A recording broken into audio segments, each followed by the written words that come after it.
ஒரு பெரிய படை வீரர்கள் கூட்டம் அசிசியை சுற்றி வளைத்தது. முதலில் சான் டாமியானோவை முற்றுகையிட திட்டமிட்டனர். நகரின் கோட்டை சுவரின் வெளியே இருந்த புனித கிளாராவின் மடத்தை சுற்றி கூடினர். அவர்களை கண்டு பயந்த மற்ற சகோதரிகள் புனித கிளாராவிடம் வந்து சூழ்நிலையை சொன்னாங்க. புனித கிளாரா பரிசுத்த நற்கரணையை எடுத்துக்கொண்டு அவ்வீரர்கள் முன் சென்று, தந்தையே, எம் சகோதரிகளை உம்மால் மட்டுமே பாதுகாக்க முடியும் என்று ஜெபித்தாங்க. அப்போது அவங்களை சுற்றி பேரொளி வீசி பிரகாசமாக இருந்தாங்க. அதை கண்ட படை வீரர்கள் பயந்து ஓடியே போயிட்டாங்க. நற்கருணை ஆண்டவரின் உதவியால் புனித கிளாரா மிகப்பெரிய சவாலை எதிர்கொண்டு அதில் வெற்றி பெற்றாங்க. மற்றொரு புதுமை என்ன தெரியுமா? 1252ஆம் ஆண்டு கிறிஸ்மஸ் நள்ளிரவு திருப்பலிக்கு எல்லாரும் கோயிலுக்கு போனாங்க. உடல்நல குறைவாக இருந்ததுனால புனித கிளாராவுக்கு போக முடியல. தனிமையாக இருப்பதை உணர்ந்து அழுதாங்க.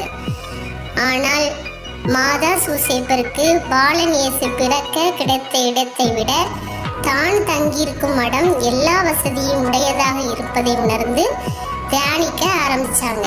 அப்போது அவங்க இருந்த அறை ஆலயமாக மாறியது. திருப்பலியையும் மறையுரையையும் கேட்டாங்க. கடவுள் தன் ஆசையை நிறைவேற்ற ஆலயத்தை அவங்க அறைக்குள் கொண்டு வந்ததை எண்ணி மகிழ்ந்தாங்க.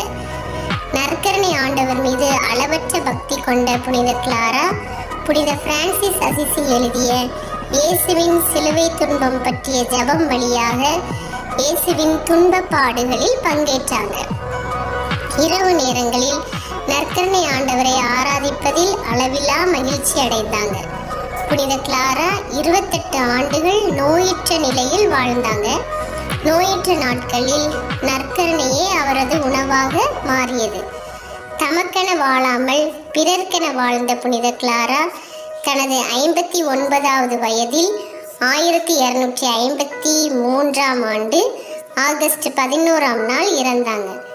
இவர் இறந்த பின் 2 ஆண்டுகளில் புனிதர் பட்டம் பெற்றாங்க.